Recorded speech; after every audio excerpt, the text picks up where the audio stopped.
당신의 아비는 누구인가? 굉장히 도전적인 제목인데 제가 쓴 말이 아니고 성경에 나와 있는 말입니다. 네 아비가 누구야? 이렇게 막 나오고 있죠. 우리 그 장동건, 유호성 씨 주연의 유명한 영화 친구가 있었죠. 친구의 또 가장 대표적인 그 유명한 대사 중에 하나가 너그 아버지 뭐 하시노였죠. 너그 아버지 뭐 하시노? 장동건 아버지가 좀 우리식으로 얘기하면 조금 안 좋은 그런 직업이었죠. 장의사였죠. 직업이 안 좋으니까 그 선생님한테 정말 뺨을 정말 몰인정에 무수히 맞는 그런 장면들이 인상적이었죠. 그 아버지가 힘 있는 사람이었다면 함부로 못했겠죠. 지금도 마찬가지입니다. 갈수록 그 심해지는 어떤 우리가 불평등 구조라고 하죠. 이제는 부모의 경제력이 자녀의 머리를 결정합니다. 자신의 진로를 결정하고 직업까지도 부모가 결정하는 부모의 경제력이 그런 시대가 지금 되고 있죠. 그래서 부한 집에서는 뭔가 많이 가진 곳에서는 어느 정도 좋은 성과를 얻어내는 뭐 이런 식이 되어오고 말았죠. 개천에서 용이 나던 시대가 지나가고 있는 게 오늘날 형편입니다.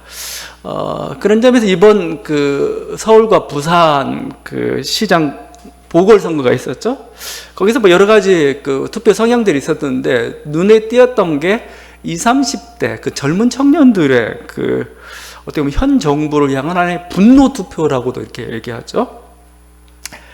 그 분노를 표출한 겁니다. 자, 그런데 이게 단지 우리나라만의 현상은 아닙니다.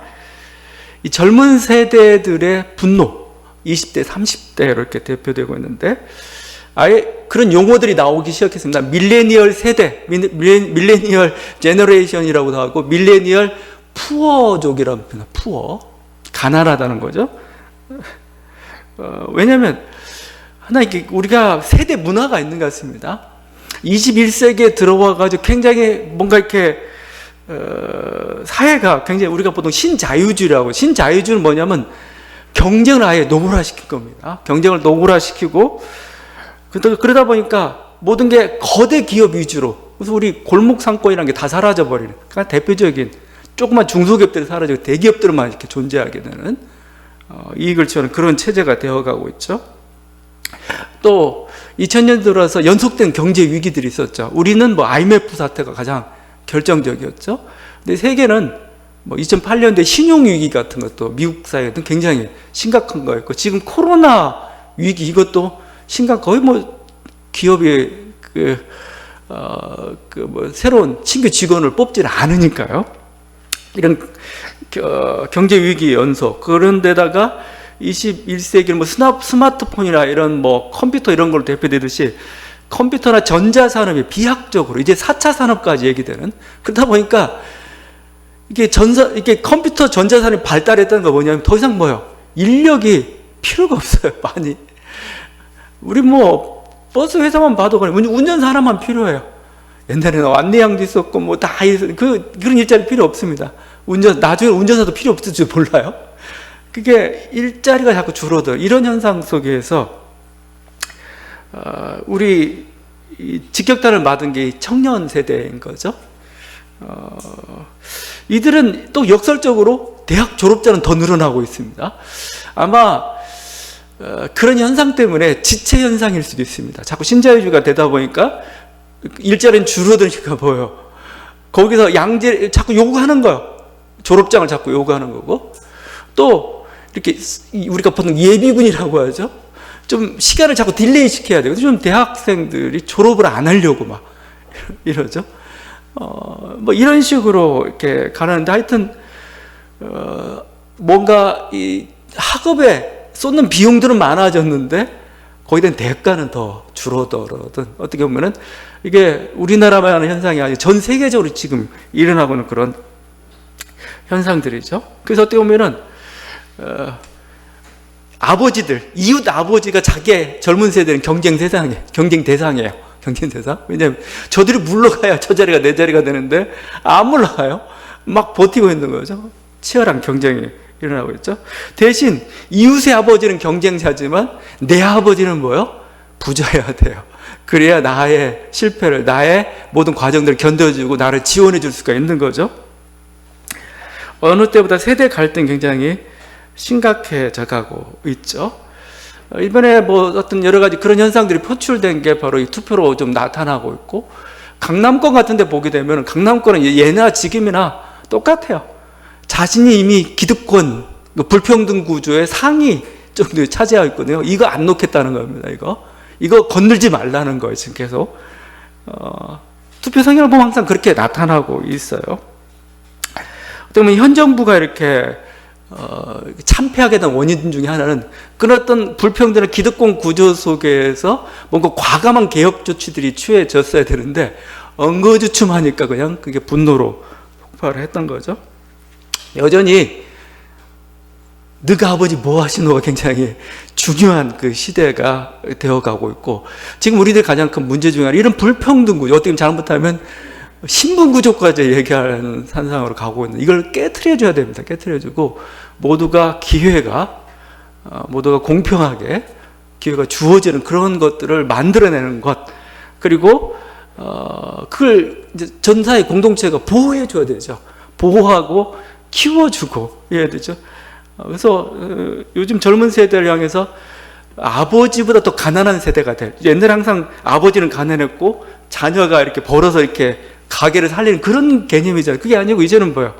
오히려 젊은 세대가 아주 더 가난해가지고 부모가 도와줘야 되는 그런 세대가 된, 이런 현상이 돼서는 안 되죠. 그걸 국가가 그들에게 이런 어떤 집이나 아니면 가옥이나 기본적인 생활 구조들, 아니면 직등들을 어떻게 보면 강제적으로라도 이렇게 해줘야 될 그런 시기고 어떤 그런 모습들입니다. 하여튼 이런 게 우리들이 지금 맡고 있는 그 위기고, 여기서 아버지의 문제 굉장히 중요하다는 거죠. 제가 이 얘기를 어떤 서론처럼 꺼내는 이유가, 지금 이게 예수님과 지금 유대인 간의 지금 대화의 주제가 너가 아버지가 누구냐는 겁니다. 너희 아버지는 누구냐 이거요. 당신의 아버지. 유대인들은 자랑스럽게 자기들은 얘기하죠. 나는, 우리 아버지는 아브라함이야. 아브라함이 놀라운 그 신앙 유산을 가졌어. 우리는 아브라함의 위대한 어떤 하나님 선택한 민족의 혈통이야 이거죠. 39절에 우리 아버지는 아브라함이라.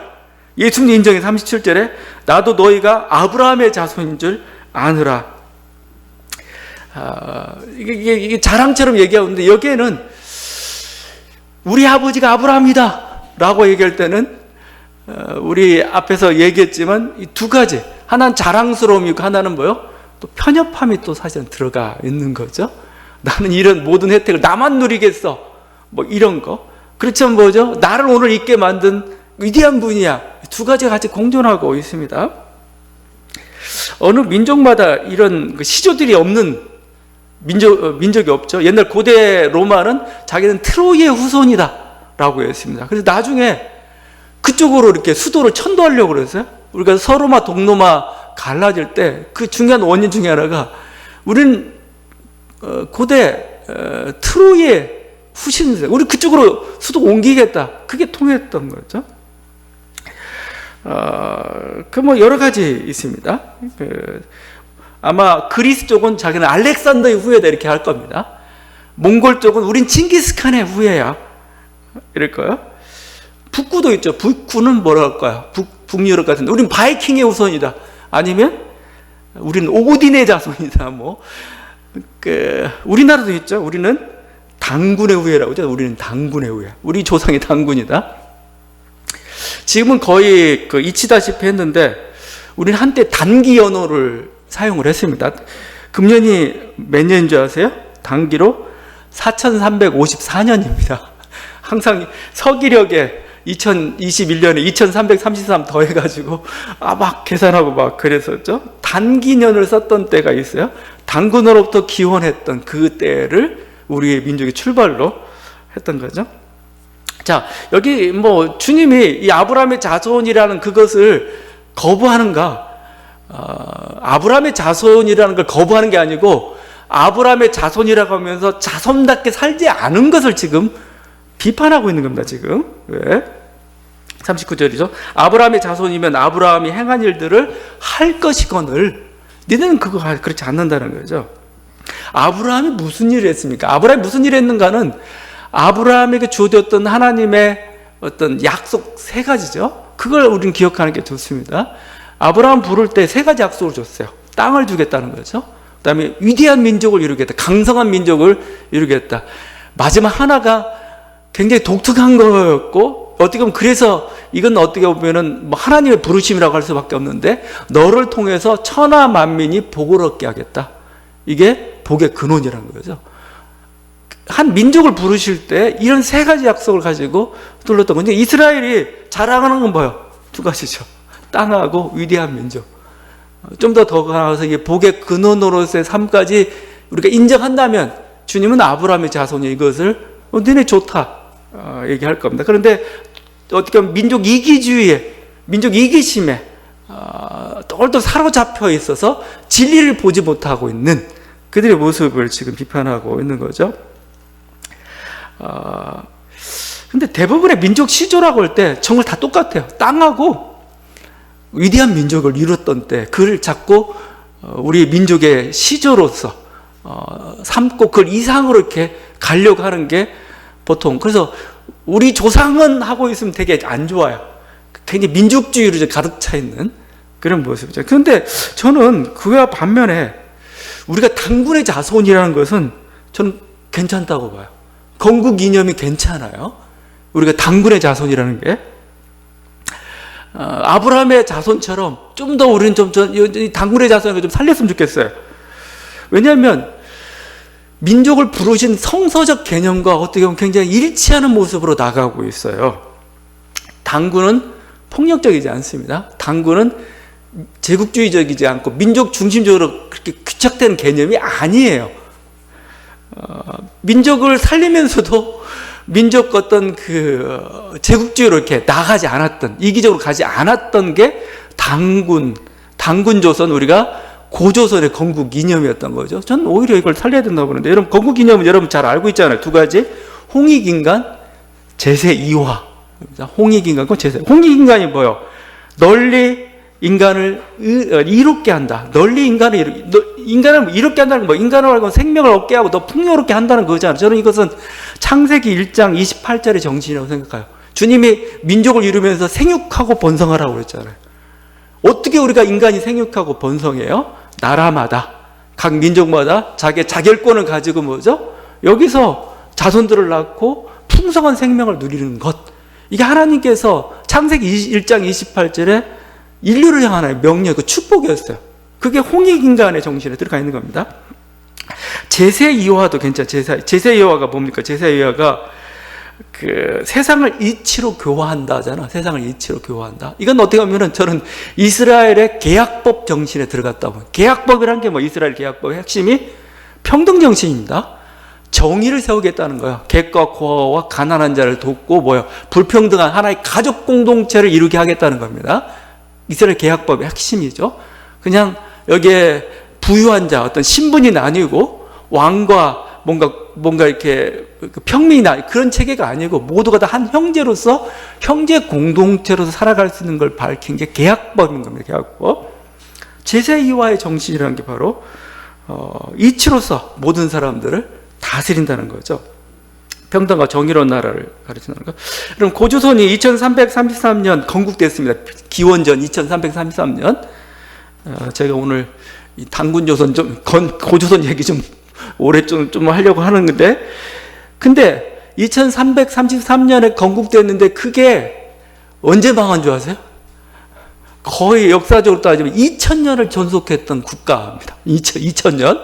세상에 2000년을 그냥 우리가 알고 있는 여러 가지 파악하는 2000년 동안 BC 108년인가요? 그때 여러분 국사책 기억날지 모르겠는데 위만조선인가 생기면서 하여튼 그 전까지는 고조선의 틀이 그대로 이렇게 유지가 되었어요. 2000년을 존속했습니다. 근데 2000년을 존속한 게 뭐냐면은 그렇던 제국적 지배 질서 때문에 그런 게 아니고 공존과 상생이라는 겁니다. 공존과 상생. 이 정신이 잘 나타나는 게 여러분 잘 알고 있는 그 곰과 호랑이 얘기죠.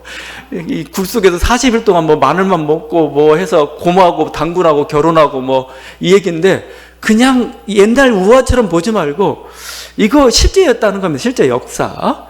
신화가 아니고 역사였다는 거예요. 그걸 요즘 이제 많이 연구를 하고 있는데, 우리는 너무 이쪽을 연구를 안 하는데, 이렇게 됩니다. 천신신앙을 가졌던 환웅족이 있습니다. 환웅족이,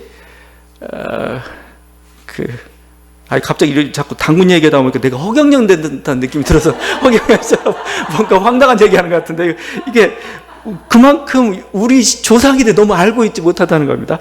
환웅족이 곰톱템을 가진 맥족과 결혼한 겁니다. 곰톱템을 가진 맥족이라는 게 있습니다. 둘이 혼인관계를 통해서 한 나라를 이뤘어요. 당군 중심의 한 나라를 이뤘습니다. 그러고 난 다음에, 그럼 호랑이는 어떻게 된 거냐?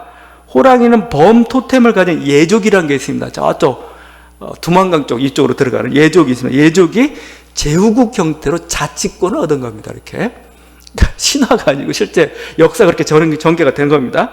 여기뿐만 아닙니다. 이런 그 당군 조선을 중심으로 해가지고 옆에 연방 체제식으로 이렇게 민족들이 이렇게 같이 공존하게 됩니다. 그 민족들이 음루족이라는 만주족이죠. 그다음에 시리족이라는 몽골족입니다. 그리고 정령족이라는 투르크족입니다. 그리고 산융족이라는 훈족입니다. 훈족은 유명한 족들이죠. 일본족까지 여기 들어가게 됐습니다. 그러니까 제가 그 체제를 보게 되면 당군조선 중심의 강력한 하나된 국가, 약간 연방처럼 흡수된 국가, 제후국가 있고, 다음 연방처럼 자치권을 가지면서 이렇게 번성하고 있는 그 고대 연방체제, EU 같은 연합체제는 조금 뭐하지만 하여튼 그런 체제를 이루었던 거죠. 고조선은 이 평화를 바탕으로 여러분 쌀 문화를 이끌어갔던 게 고조선이죠.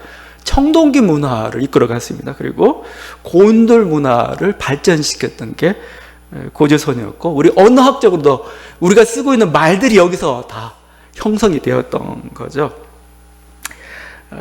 그래서 우리가 그런 얘기합니다. 뭐 우즈베키스탄, 키르기즈스탄 탄 하잖아요. 탄. 어떤 사람은 탄이 땅에서 나왔다는 얘기도 해요. 땅, 우리나라 땅이죠. 땅이란 말이 가다 보니까 탄으로 됐다고 얘기하고, 여러 가지 같은 설들이 언어학적으로 얘기하고 있습니다. 근데 하여튼 제가 얘기하고 싶은 것은 2000년 넘동안 이렇게 고대 제국을 이뤄가면서 하고 있는데, 우리 당군조선, 우리가 기억하고 있는 당군조선 이상한 무당의 뭔가 가까운 그런 존재로 좀 자꾸 인식을 하고 있어요. 우리 뿌리를 너무 알지 못하고, 우리 뿌리에 대해서 안다고 할지라도 너무 이상한 방향으로 파들어가요. 자꾸 이상한 무속적인 방향으로 자꾸 빠들어가면 그게 아니고, 실제 그게 어떤 나라를 이뤘던가, 저는 때 보면 성서에서 그렸던 하나의 민족의 그 이상적인 모습을 저는 이뤘던 체제가 고조선 체제가 아니었던가. 그래서 이 당군 자손에 대한 건 우리는 좀 자랑해도 괜찮다. 왜냐하면 이게 지금 동북아가 지금 역사 전쟁이 일어나고 있죠. 중국은 동북공정 해가지고 자꾸, 근데 동북공정이 결국 이념은 뭐냐면 그야말로 국수주의예요. 우리는 국수주의라고 하는 게 팽창주의라고 얘기하죠. 왜냐하면 자기 민족뿐만 아니고 그 옆에 민족까지도, 소수민족까지도 마치 끌어들여가지고 없애버리고 자기 것을 망인다는, 이건 그야말로 성서가 얘기하는, 하나님이 바라보는 그런 게 아닙니다. 일본은 역사 왜곡으로 나가고 있죠. 역사 왜곡으로. 어떻게 보면 그냥 섬나라, 그냥 자국 국가주의인 거죠. 여기는 발전이 없고, 여기는 결국은 이게 팽창된 게, 이게 조금 확장되는 게 제국주의예요. 제국주의 사실은요.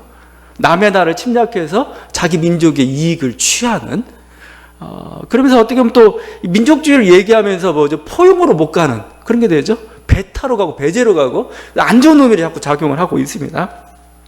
자, 그런데 당군이나 고조선이 꿈꿨던, 고조선이 이루었던 사회는 배제가 아니었어요. 차별이 아니었고 같이 연합이고 협력이고 상생이 그랬던 거죠.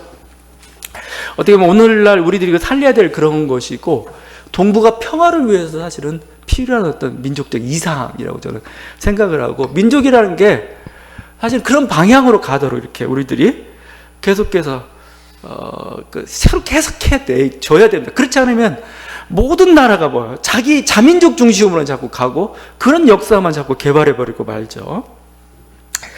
예, 하여튼 제가 이렇게 나눴는데, 이 이스라엘이 아브라함 자손 하면서 민족 폐쇄주의로 간 거죠. 민족 이기주의로 갔죠. 그거에 대해서 결연하게 도전하면서 나갔던 게 사실은 사도 바울입니다. 사도 바울이 했던 일을 결국 따져보면 뭐냐면은 아브라함이 끊겼던 그 복의 근원의 약속을 왜 안 지키냐 이거요. 안 지키냐. 지금 예수 그리스도를 통해서 이미 실현이 되고 있는데 그걸 받아들이지 않는 뭐예요? 이스라엘에 대해서 결국 핵심을 쫓아가 보니까 율법을 가지고 뭐예요? 자기 민족의 특권을 주장하고 있거든요. 바울은 뭐예요? 과감히 민족 아니요, 율법 아니요라고 외쳤던 거죠. 율법은 아니다. 그럼 누가 진정한 아브라함의 자손이냐? 예수 그리스도를 주로 시인하는 이 사람들이 진정한 이스라엘이고 진정한 아브라함의 자손이다라고 하면서 이렇게 외쳤던 거죠. 그래서 로마서 11장에 이렇게 얘기합니다. 온 이스라엘에, 그러니까 바울의 꿈꿨던 데는 온 이스라엘입니다. 온 이스라엘. 온 이스라엘에 어떻게 보면 새로운 민족의 건설의 어정 생각도 들어요. 그건 제 분석이 아니고 그 유태인 학자들이 바울을 연구하면서 바울이 꿈꾸는 마치 이스라엘에 했던 조그마한 국가 단위의 요걸 해체하고 뭔가 새로운 어떤 민족을 건설하는 걸로 가는 모습으로 보인다는 겁니다. 온 이스라엘을 이렇게 꿈꿨던 거. 그렇죠? 결국 뭐죠? 모든 민족이 복을 받고 모든 민족이 다 내 형제요, 내 자매가 되는 그런 세상을 꿈꿨던 거죠. 그걸 예수 그리스도를 통해서 실현했던 거. 그게 하나님 가르는 예수님 또 지향했던 그건데 지금 그것을 보지 못하고 우리만 하고 있는 그거에 대해 지금 경계를 하고 있는 겁니다.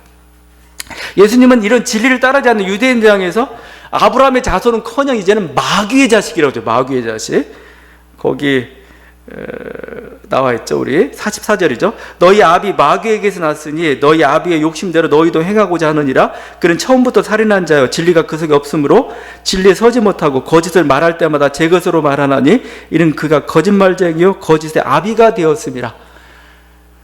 마귀의 일을 하면 마귀의 자손인 겁니다. 아브라함의 일을 하면 아브라함의 자손인 거고, 근데 마귀의 일이 뭐냐? 거기 있죠? 세 가지 특징이 나옵니다. 욕심대로 행한다, 살인자다, 그리고 거짓을 행한다. 거짓이라는 말이 계속 반복되어 나오고 있습니다. 우리 주변은 그 마귀 같은 사람이 가끔 있죠. 뭔가 한 인간으로 탐욕대로 살아가거나 다른 사람을 죽이거나 위협하거나 아니면 거짓말을 하거나 사기치거나 전부 마귀의 자식이라고 할 겁니다. 자, 그런데 여러분 이렇게 좁게 보면 안 됩니다. 예수님이 왜 거짓이란 말을 얘기하고 있을까요? 저는 여기서 예수님이 문제 삼고 있는 것은 그냥 거짓말보다 더 무서운 죄를 지금 지적하고 있는 겁니다. 그건 뭘까? 저는 이념의 죄라고 생각해요. 이념은 거짓입니다. 사실은요. 왜냐하면 하나님 자리에 대신 있으면서 이렇게 살면 행복해, 여기에 구원이 있다라고 얘기하는 게, 인간이 그렇게 얘기할 때 우리가 그것을 이념이라고 하죠. 집단화됐을 때 이념이라고 하는데, 유대 납비를 생각하면 유대 납비들 무슨 거짓말 했겠어요? 유대 납비들을 여러분 무슨 거짓말 투성이처럼 생각하면 오산하면 안 됩니다. 유대 납비도 얼마나 선량하고 얼마나 착하고 얼마나 가난하게 살고 마음씨 좋은 그냥 이웃집 아저씨 같은 그 사람이었습니다. 근데 그들을 왜 마귀의 자식이라고 얘기하겠어요? 그들이 율법이라는 이념에 사로잡기 때문에. 율법이라는 이념에 사로잡혀서 사람들을 괴롭게 합니다. 너 왜 안식일 안 지켰어? 너 왜 이거 했어? 막 살기도 힘들어 죽겠는데. 종교가, 교리가 사람을 해방시키는 게 아니라 오히려 막 억제는 막 이런 식으로 간 거죠. 좀 더 나아가서 다른 민족을 차별하고 배제하죠. 이게 좀 더 확장이 되면 뭡니까? 전쟁이 되는 겁니다. 전쟁. 우리 민족은 옳고 니네 민족은 틀려. 우리 민족은 살아야 돼. 너 죽어야 돼. 전쟁인 거죠. 사람들로 하여금 진리를 보지 못하게 만들어서, 그래서 거짓이란 말을 굉장히 많이 하고 있어요. 이게 단순히 거짓말 했다고 해도 여러분 저걸 몰라요. 선량한데 네가 마귀의 자식이라고. 왜? 네가 거짓된 지식으로 사람들을 잘못 인도하기 때문에. 그래서 사람들을 결국 죽이기 때문에 예수를 죽여버리고 말았어요. 실제 역사상에 내가 욕심 때문에 누구를 살인하고 죽이고 뭐 이런 일도 많았지만 그것 때문에 더 많이 죽은 게 전쟁이에요. 전쟁에 선악이 있나요? 없죠. 우리 민족이 좋다는 거야, 우월하다는 거고, 니네 민족은 죽어야, 이렇게 지금 일어나는 게 전쟁 아니겠습니까? 우리가 뭐 순교자들 얘기하지만 순교자보다 더 많은 사람들이 어떻게 죽었느냐? 마녀 사냥으로 죽었습니다. 마녀 사냥. 우리 교리와 다르다는 이유로 마녀 사냥으로 죽은 그 사람들이 더 많지, 순교자로 죽은 사람들보다 많은 사람을 당한 사람들이 많아요. 교리가 얼마나 사람들을 죽이고 있는 건지. 이념이란 얼마나 무서운 거죠. 우리나라 전쟁도 마찬가지지만 다 착하고 순박했던 사람들입니다. 그들이 근데 이념 때문에 서로를 죽이는, 그리고 공산사에서는 뭐죠? 이념 때문에 숙청이라는 이름으로 중국에서, 러시아에서 수백만의 사람들이 죽었습니다. 그냥 이념이라는 겁니다. 이건, 그러니까 이념 무서운 게 자기가 잘못하고 있는지 몰라요. 자기는 잘하고 있는 줄 압니다. 이게 더 무서운 겁니다. 그리고 이 사람 정말 보면 착해요. 착한데 결국은 이 수많은 사람들 죽이고 있다는 거죠. 그래서 주님이 지금 계속 마귀의 자녀라고 얘기하는 것은 이념의 죄를, 거짓이라는 것들을 굉장히 표현하고 있죠. 그냥 누가 지나가다 거짓말 한마디 했어, 아니면 뭔가 이렇게 조금 네 돈 뺏어 먹으러 사기쳤어, 이건 보이기도 하고 스스로도 느끼니까 그냥 치워요. 그래, 너 잘못했으면 이 사람 인정할 수 있는 그런 겁니다. 근데 이념의 죄는 안 보여요. 안 보이면서 또 자신이 잘못하고 있는지도 몰라요. 그러면서 또 뭐죠? 수많은 사람도 죽이고 있어요. 그러니까 이게 무서운 거죠. 그러니까 그런 사람을 향해서 이 말을 해서 유태인들은 깜짝 놀랐을 겁니다. 내가 왜? 우리 착한 랍비가 왜? 그가 마귀의 자식입니다. 왜? 실제적으로 많은 사람들을 죽이고 있기 때문에, 보이지 않는 그걸로. 제가 전에도 얘기했던 한 사람이 어떻게 마귀의 자식이 되고 있는가는 한나 아렌트가 썼던 예루살렘의 아이만, 이건 두고두고 한번 묵상을 해봐야 돼요. 신앙인들이 더 묵상을 해봐야 될 겁니다. 그 책에서 잘 보여주고 있습니다. 한나 아렌트는 유대인 학자인데 예루살렘 아이만 그 책을 썼습니다. 이 책의 부제가 재밌어요. 뭐냐면 악의 평범성에 대한 보고서입니다. 악의 평범성에 대한 보고서. 그러니까 굉장히 괜찮은 사람인데, 평범한 사람인데 그 사람을 통해서 어떻게 악이 저질러지고 있는가를 보는 거예요. 아이만은 독일 사람입니다. 아이만. 이 사람은 제2차 세계대전에서 나치 친위대 장교로 활동했는데 어떤 일을 했냐면 유태인들을 강제 이주, 학살에 주도적으로 이렇게 관여했던 그런 인물입니다. 사인한 거죠. 아우슈비츠로 보내, 이런 식의 책임자로 있었던 거죠. 근데 이 아이만이 2차 세계가 끝날 무렵에 달아나 버렸습니다. 아르헨티나로 도망갔습니다. 도망갔다가 15년 만에 집에서 잡혔습니다. 아들이 말을 잘못했던가 해가지고 우연히 그 정보가 탄로나고 해서 유명합니다. 아르헨티나인데 그 유명한 이스라엘의 그 모샤분가 그 첩보부대 가서 몰래 얘를 빼가지고 이스라엘 법정에 세웠습니다. 하여튼 그래서 이제 재판이 벌어졌는데, 흥미있는 사실은 아이만이 저 잘못했습니다 했을 것 같아요? 안 해요. 자기 잘못 인정하지 않습니다. 이렇게 얘기해요. 자신은 신 앞에서는 유죄일지 모르겠지만 법 앞에서는 무죄라고 얘기합니다. 왜냐하면 자기는 내 아이가 있는 내 아이의 사랑스러운 아버지였고 단지 충실한 국가공무원이었을 뿐이라는 겁니다. 나는 국가공무원이었다. 자기는 개미 한 마리 죽이는 것도 안타까운 그런 사람이라는 겁니다. 유태인을 굉장히 좋아했다는 겁니다. 근데 국가의 명령인데 어떻게 하냐는 겁니다. 그 일을 수행했다고 변명하면서, 그러면서 나름대로 논리를 펴니다. 잔인하게 살해당하느니 가스실에서 죽는 것은 안락사다 해가지고 이렇게 죽이는 거 오히려 더 인도적이다, 자기는 그렇게 했다는 거예요. 그 재판 장면을 지켜보다가 어떤 유태인이 그 자리에서 그냥 기절하고 말았습니다. 그러니까 사람들은 저렇게 분노해가지고 했구나라고 해가지고 그 사람에게 나중에 이제 깨어난 이후에 물어봤어요. 왜 기절했습니까? 왜 당신 분노한 겁니까? 하니까 이 사람이 이렇게 얘기했어요. 저는 의외의 대답을 했는데, 아이만이 저렇게 평범한 사람이라는 사실이 믿기지 않습니다. 저토록 평범한 인간이 그 많은 사람을 가스실로 몰아넣었군요. 나 자신도 아이만이 될 수 있다는 것, 내 안에도 아이만이 들어있다는 사실을 견디기 어렵습니다. 얘기했던 거죠. 그러니까 평범한 아저씨가 어떻게 악마의 자식이 되고 있는 건가? 그 스스로는 자기는 마귀의 자식이라고 생각하지 않는 이런. 그렇지만 실제로 이 사람을 통해 수많은 사람들이 죽어가고 막 그랬던 거죠.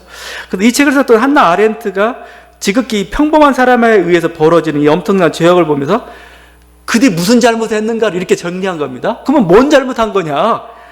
재수 없어서 그런 거냐? 그게 아니죠. 이렇게 얘기합니다. 아히만은 자신의 개인적인 발전을 도모하는데 각별히 근면한 것을 제외하고는 어떠한 동기도 갖고 있지 않았다. 그리고 이러한 근면성 자체는 결코 범죄적인 것이 아니다. 그는 상관을 죽여 그의 자리를 차지하려고 살인을 범하려 하지는 않았을 것이다. 문제는 단지 자기가 무엇을 하고 있는지 결코 깨닫지 못했다는 데 있다. 그로 하여금 범죄자들 가운데 한 사람이 되게 한 것은 순전한 무사유였다. 무사유, 생각하지 않았다면 생각하지 않았다.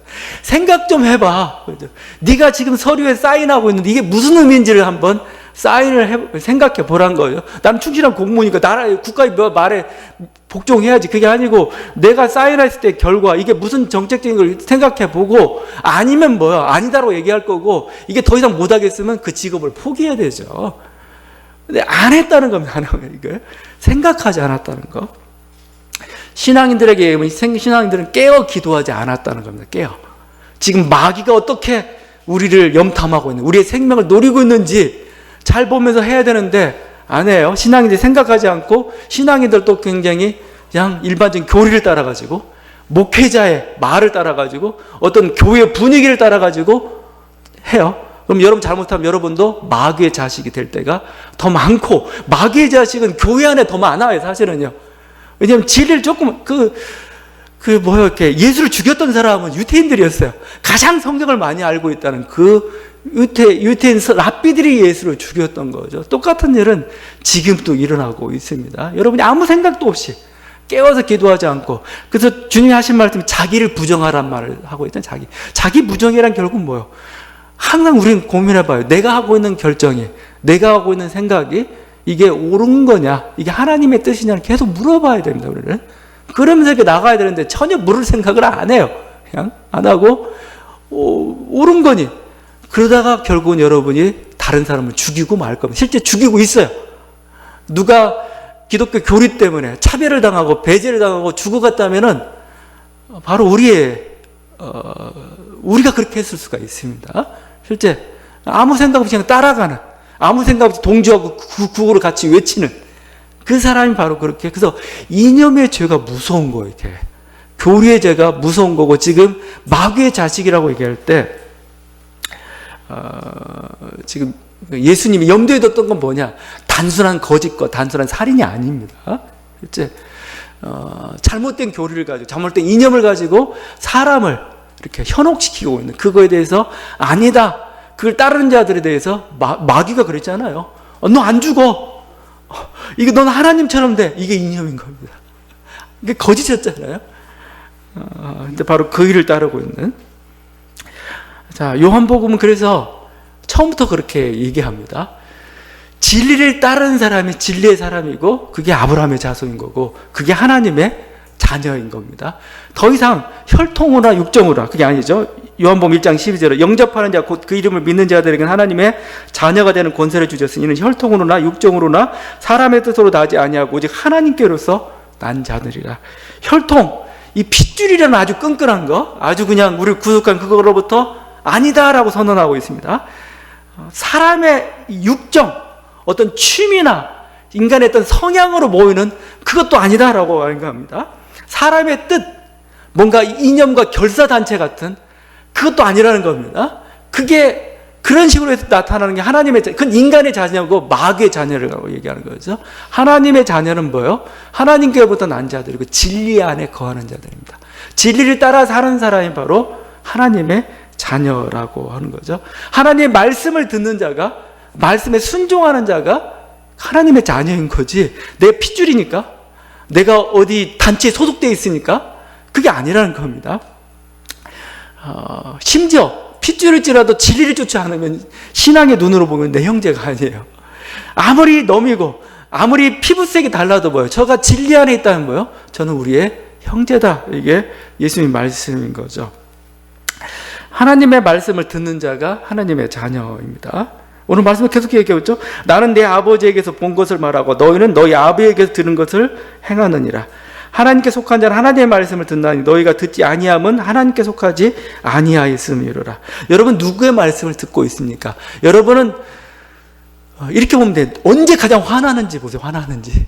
언제 화나는지. 하나님의 말씀을 들을 때 그런 건지, 아니면 뭔가 내 마음이 반응하고 있는 게 뭐예요? 그게 여러분이 듣는 겁니다. 듣는 거. 내 마음이 반응하는 게 뭐냐 이거요? 우리는 누구의 말씀을 듣고 있고 어떤 말씀이 지금 들리냐는 겁니다. 들리냐는 거. 하나님 말씀 내 듣고 있고 들리면은 여러분 하나님의 자녀인 겁니다. 그렇지 않고 자꾸 세상의 소리로 가득 차 있고 세상의 소리에 귀 기울이고 그럼 세상의 자녀인 거예요. 좀 더 나아가면 마귀의 자녀라고 이렇게 얘기하고 있죠. 그럼 다시 한번 우리가 무엇을 듣고 있는지, 어떤 게 들리고 있는지, 어떻게 살고 있는지 이게 바로 우리 아버지가 누군지를 결정하고 있습니다. 진리 안에서 진리의 소리를 듣는 저와 여러분들 되기를 바랍니다. 기도하시겠습니다.